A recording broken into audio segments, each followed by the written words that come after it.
नमस्कार दोस्तों, आपका स्वागत है अपना एग्ज़ाम क्लासेस में। तो आज दोस्तों हम एक विशेष सवालों पर चर्चा करेंगे। दोस्तों सवाल बहुत ही इम्पॉर्टेंट हैं, लिखने में तो काफ़ी कठिन लगती हैं लेकिन ऐसा होता नहीं है।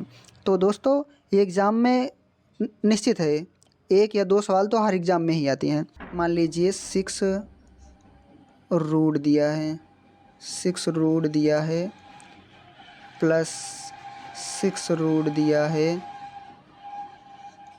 प्लस 6 रूट दिया है। ऐसा मान लीजिए एग्ज़ाम में आपको दिया है अनंत तक, तो इसका मान क्या होगा? इसका मान इसका मान बराबर क्वेश्चन मार्क है दोस्तों। तो दोस्तों आप एक ट्रिक के माध्यम से इसे आप मात्र 2 से 3 सेकंड में सॉल्व कर सकते हैं। तो हल देखना दोस्तों इसका है, जब भी कभी आपको ऐसे सवाल दिख जाए, जब भी कभी आपको ऐसी सवाल दिखे तो आपको कुछ भी नहीं करना है। 6 को आप ऐसा 2 गुणनखंड में तोड़िए जिसका अंतर दोस्तों 1 आए, जिसका अंतर 1 आए।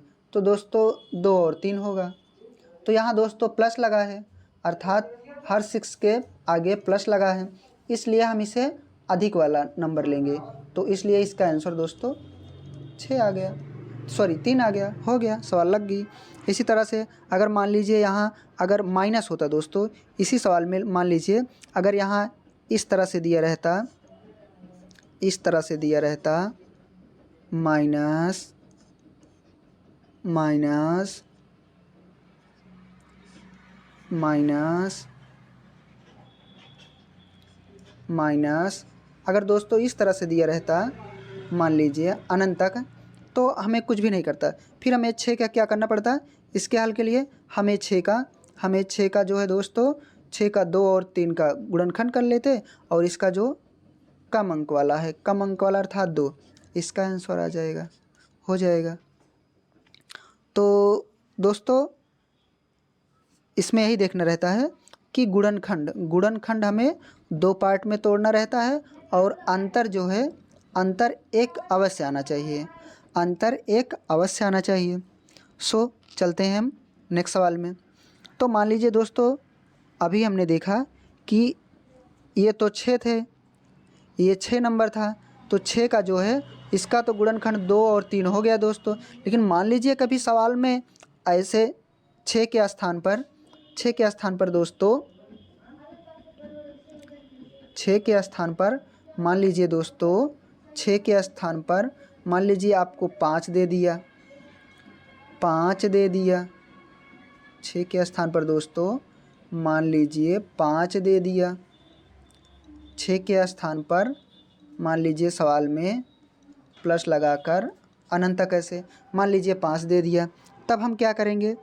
तब हम 5 प्लस दिया है, तब हम 5 के आगे प्लस लगा है, तो प्लस लगा है तो अर्थात हम 5 से अधिक, 5 से आगे बढ़े, 5 से आगे ऐसे अंक को चुनेंगे, ऐसे 5 से आगे ऐसे अंक को चुनेंगे दोस्तों जिसका गुणनखंड दोस्तों लेंगे, जिसका अंतर दोस्तों 1 हो। तो दोस्तों 5 के आगे 6 आएगा, 5 के आगे 6 आएगा, तो 6 के बाद 6 का गुणनखंड 2 और 3 होगा, अर्थात इसका आंसर जो दोस्तों है यहाँ इसका आंसर 2 और 3 के बीच होगा, अर्थात 2 और 3 के बीच में होगा।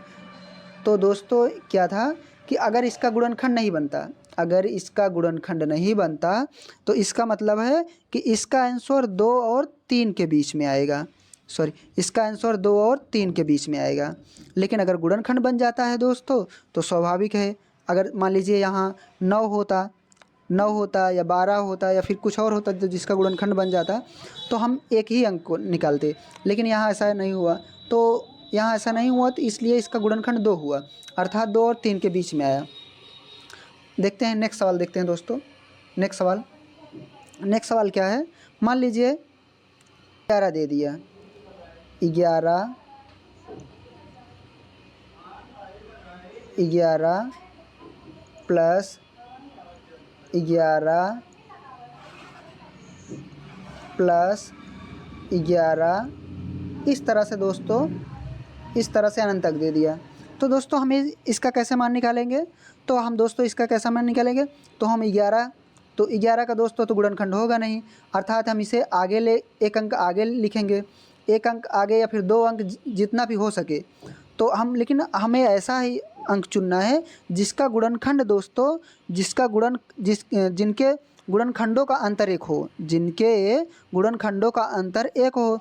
तो अर्थात 11 के बाद दोस्तों 12 आता है, 12 का गुणनखंड दोस्तों 3 और 4 आता है।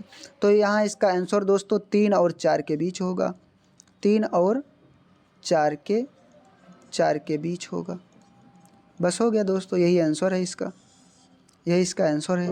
अब मान लीजिए दोस्तों यहाँ जो है प्लस ना देकर मान लीजिए माइनस दे दिया, अर्थात इस तरह से दे दिया, इस तरह से मान लीजिए सवाल दे दिया एग्जामिनर ने, सवाल को घुमाकर दोस्तों इस तरह से दे दिया, इस प्रकार से। तब हम क्या करेंगे, तब हम कौन सी ट्रिक लगाएंगे, अनंत तक है दोस्तों, अनंत तक है। तब हम दोस्तों, हम अब यहाँ तो 11 से हम प्लस में गए थे, लेकिन यहाँ दोस्तों हम 11 से नीचे जाएंगे, 11 से पीछे जाएंगे, अर्थात हम 11 से यहाँ आगे ना जाकर हम माइनस की तरफ जाएंगे और ऐसी 2 संख्याएं हेरेंगे जिसका गुणनखंडों का अंतर 1 हो। तो दोस्तों 11 के बाद 10 आता है, 11 के पहले 10 आता है दोस्तों, 11 का पहले 10 आता है तो 10 का गुणनखंड 2 और 5 होगा, लेकिन इसका अंतर दोस्तों 3 है, अर्थात यह भी नहीं हो सकता। अब हम 9 लेंगे, 9 का भी नहीं हो सकता। अब हम 8 लेंगे, 8 का भी नहीं हो सकता, 7 का कोई मतलब ही नहीं है। तो अर्थात आया 6 आया, यानी अब हम 6 लेंगे तो 6 का गुणनखंड है दोस्तों 2 और 3 आया, 2 और 3 आया। तो इसका मतलब ये है दोस्तों, इसका आंसर जो है, इसका आंसर 2 और 3 के बीच आया, 2 और 3 के बीच, 2 और 3 के बीच। ध्यान देखना दोस्तों, यहाँ प्लस लगा है तो इसलिए हम 12 किए, लेकिन यहाँ माइनस लगा है इसलिए हम 6 आए।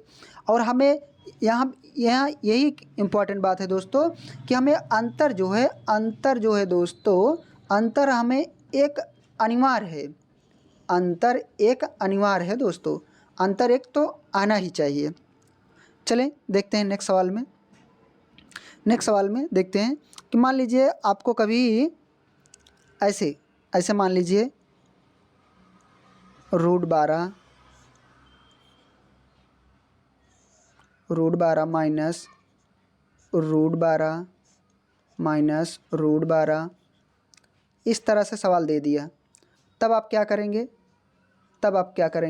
तो दोस्तों हम इसे पीछे जाएंगे, इसे हम 12 से कम करेंगे या फिर 12 ही लेंगे, या 12 करेंगे या फिर 12 से कम करेंगे। तो दोस्तों 12 का गुणनखंड करेंगे, तो 12 का गुणनखंड दोस्तों 3 और 4 आता है, 3 और 4 आता है और इसका अंतर भी 1 है। तो इसका मतलब है इसका आंसर 3 और 4 के बीच, 3 और 4 के बीच आएगा, 4 के बीच आएगा, 4 के बीच आएगा, 4 के बीच आएगा। दोस्तों मुझे उम्मीद है कि आपको इस तरह से सवाल में अब दिक्कत नहीं आएंगी। हाँ दोस्तों, इसकी एक और शॉर्टकट ट्रिक है, मेथड है, आप उसे भी सीख लीजिए चलते चलते। क्या है कि कभी मान लीजिए आपको गुणनखंड हेरने में अगर आपको दिक्कत हो तो आप सीधा इस तरह सवाल आप लगा सकते हैं। मान लीजिए यहाँ आपको दिया है 6 प्लस इस तरह से तो सवाल दिया है, इस तरह से वह एग्जामिनर ने सवाल आपको दे रखा है। तो दोस्तों इसकी एक ट्रिक है, इसकी एक ट्रिक है दोस्तों, सूत्र है दोस्तों 1 + 4n + 1 अंडर रूट, इसके पूरे का अंडर रूट और पूरे का अपान 2, अर्थात हम n बराबर जो है यहाँ जो संख्या दी है वही लिखेंगे। तो देखते हैं 1 + 4 × 6 + 1 अंडर रूट करेंगे, अंडर रूट करने के बाद हम यहाँ 2 से भाग करेंगे, 6 चौका 24, 2 25, 25 आया, 25 रूट किए, 25 रूट किए। और दोस्तों यहाँ प्लस माइनस 1 है, सॉरी यहाँ जो सूत्र है यहाँ प्लस माइनस 1 है, यहाँ प्लस माइनस 1 है, तो यहाँ पे हम प्लस माइनस 1 करेंगे तो 1 आया अपान 2 आया। तो दोस्तों इसका वर्गमूल 25 का वर्गमूल तो 5 आया, अर्थात 1 + 5, 5 अपान 2 किए। तो दोस्तों यह प्लस में है तो इसलिए हम इसे प्लस में करेंगे, इसलिए हम इसे प्लस में करेंगे तो 5 × 6 होगा, तो 6 में हम 2 से भाग देंगे, अर्थात इसका आंसर 3 आ जाएगा। तो आप इस ट्रिक के माध्यम से भी आप सवाल लगा सकते हैं, आप इस ट्रिक के माध्यम से भी सवाल लगा सकते हैं, या फिर आपको हमें अभी जिस तरह से बताया आप उस तरह से भी सवाल लगा सकते हैं। आई होप दोस्तों आपको समझ में आ गया होगा। और हाँ, इस तरह के सवाल में अगर किसी प्रकार की कोई समस्या आ रही है तो आप दोस्तों हमें तुरंत मैसेज या फिर कमेंट या कुछ भी करके आप पूछ सकते हैं। सो चलते हैं हम नेक्स्ट टाइप के सवाल में। तो दोस्तों हम नेक्स्ट टाइप के सवाल में देखते हैं। नेक्स्ट टाइप की दोस्तों सवाल ये है कि मान लीजिए कभी जैसे यहाँ दिया है कि √2